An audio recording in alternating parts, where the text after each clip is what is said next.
December can be a hard month. For some of us, it is a hard month every year. The pressure to conform to the culture of consumerism, of decorating and baking and buying the perfect gift and receiving the perfect gift and eating and drinking, well, it's just too much. For some of us, the simple, cheerful question, "Are you ready for Christmas yet?" can just be too much. It causes stress and distress. That is why I am grateful to Joe Robinson and Jean Stahelli, who back in 1991 authored the classic book on how to resist called Unplug the Christmas Machine. And they gave us this pledge, which I repeat to myself every December to relieve my own stress.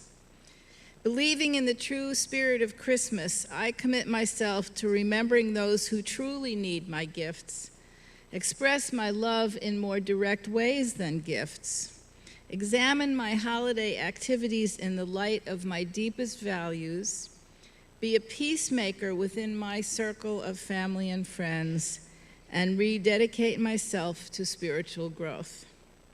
So gratitude to Joe and Jean for that piece of resistance. Now, December is also a month of lengthening nights. Light is less, darkness comes earlier. Some of us may have less energy, less enthusiasm for the day-to-day. And when those blue snowflakes start falling, that's when those blue heartaches start calling. December can do that to you.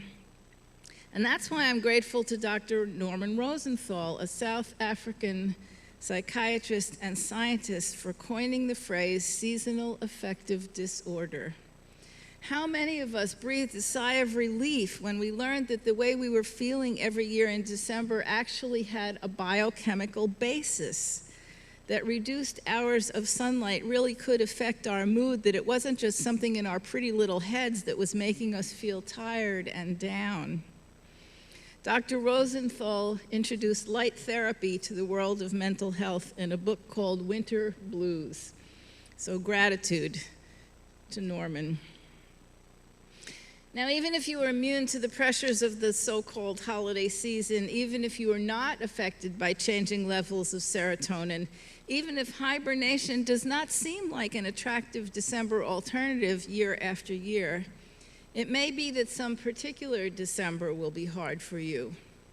Maybe this one. Some of you are negotiating the first Christmas without a loved one. Some of you are facing critical illness, either in yourself or in a family member. Some are grieving the end of relationship or the loss of job security.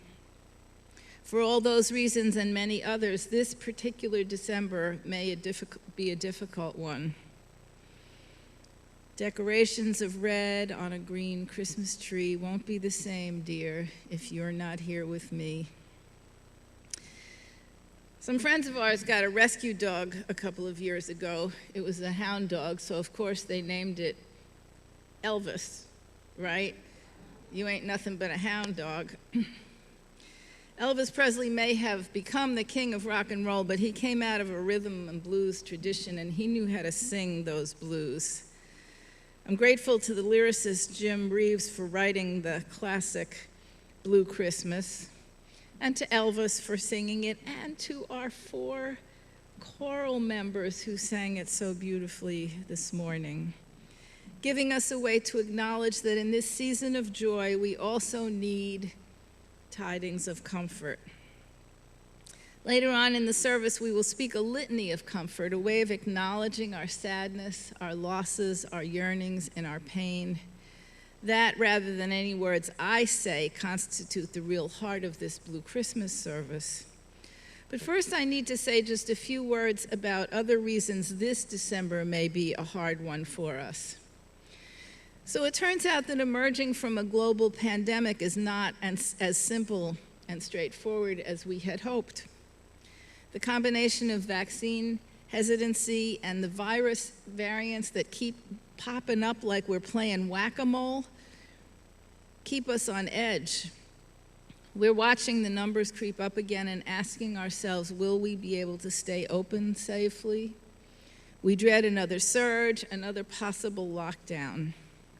And we are watching the Supreme Court and wondering if voting rights, reproductive choice, and transgender rights are all at risk. We are watching temperatures rise across the globe and climate change producing the kind of violent and disastrous effects that we saw just this past week. We're wondering if there is any way we humans have the will to turn things around. And yet, I was at the Supreme Court last week with my husband and a number of other UU clergy and friends, and we met a group of young college-age women who recognized the Side of Love yellow garb and introduced themselves as fellow UUs. I was grateful to them for their presence, their enthusiasm, and their energy. I had been a little surprised to discover that just making a circle around the Supreme Court took such a toll on my knees. And here was this new generation ready to take my place in that line. I was inspired and grateful for their activism, and I was comforted to know that there is a we, and that we are all in this together. So whether you are sad or joyous or some of each, know that we are in this together. We are united by our principles and our covenant. We are united in our blueness by the practice of agape, that is the love that creates and sustains beloved community, the love of the broken and the healed, the imperfect and the forgiven, the privileged and the marginalized, and those trying to erase that distinction. Now, I didn't realize when I sat down to write this homily that it would become a litany of gratitude, but I do know that gratitude, even in the face of pain, is a powerful tool for healing. Even as we acknowledge our sadness, our pain, our yearnings, we also acknowledge our joys, our perseverance, and our dreams. And so now I invite you to join your voices with mine and Sue's in an act of shared ministry. The Litany of Comfort, written years ago by Reverend Deborah Falk. Sue and I will alternate reading the verses, and after each verse we will say, "This season brings forth many feelings," and you will respond, "We find comfort in naming these feelings. We find peace in being together." And those words are up on your screen. All around us are bright lights and merry messages, yet in our heart not all is joyful. There is grief with the loss of relationships. Those we love no longer with us because of death. Those we have loved who are estranged from us. Those we love yet experience a diminishment of intimacy. There is grief with the loss and change of relationship. Grief, bittersweet, for it is the consequence of the presence of love. This season brings forth many feelings. We find comfort in naming these feelings. We find peace in being together. All around us are bright lights and merry messages, yet our heart is not all joyful. There may be pain in our bodies.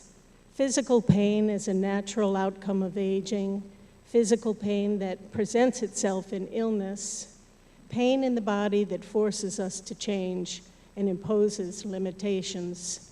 Pain, bittersweet, for physical experience includes both pain and pleasure, and this season brings forth many feelings. We find comfort in naming these feelings. We find peace in being together. All around us are bright lights and merry messages, yet not all in our heart is joyful. There may be anger and regret with the memories we hold, anger with past experiences of hurt or abuse, regret of our own actions that may cause hurt to others, anger that life has not turned out as we imagined, regret for what we might have said or done. Anger and regret, bittersweet in presenting the possibility for healing and forgiveness. This season brings forth many feelings. We find comfort in naming these feelings. We find peace in being together. All around us are bright lights and merry messages, yet in our heart, not all is joyful. There may be uncertainty that accompanies transition and change, uncertainty of what the future may bring with changes, uncertainty of direction or purpose after retirement or change of vocation, uncertainty when changing residence by choice or necessity, uncertainty, bittersweet. For change, a constant in life, lets us know we are alive, and change along with this season brings forth many feelings. We find comfort in naming these feelings. We find peace in being together. All around us are bright lights and merry messages, yet in our heart not all is joyful. There may be a sense of hopelessness in the face of so much violence and suffering, hopelessness with attempts to heal our aching world and ourselves, hopelessness in witnessing what we have not managed to accomplish. Hopelessness, bittersweet, for its longing reminds us of our capacity for hope and the human spirit's tenacity and the courage that rests deep within each of us as this season brings forth many feelings. We find comfort in naming these feelings. We find peace in being together. All around us are bright lights and merry messages, yet in our heart not all is joyful. There is loneliness. Loneliness when we find ourselves alone after being long partnered. Loneliness when we are separated from loved ones. Loneliness when we move to a new community and struggle to find our way. Loneliness that never seems filled, even with good company. Loneliness that is ever present, aching in the heart.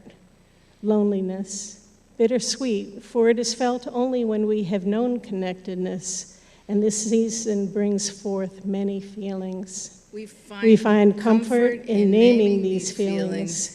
We find peace in being together. All around us are bright lights and merry messages, yet in our heart not all is joyful. We know grief and pain. We know anger and regret. We know hopelessness and loneliness. We know all these feelings. We name them, we live them, for such is the human experience. That love presents us with the possibility of being hurt with the grief of loss. That connection holds the potential of loneliness and uncertainty. That forgiveness can begin to heal anger and regret. That being alive is a courageous act in which we engage all of our emotions, and this season brings forth many feelings. We find comfort in naming these feelings. We find peace in being together.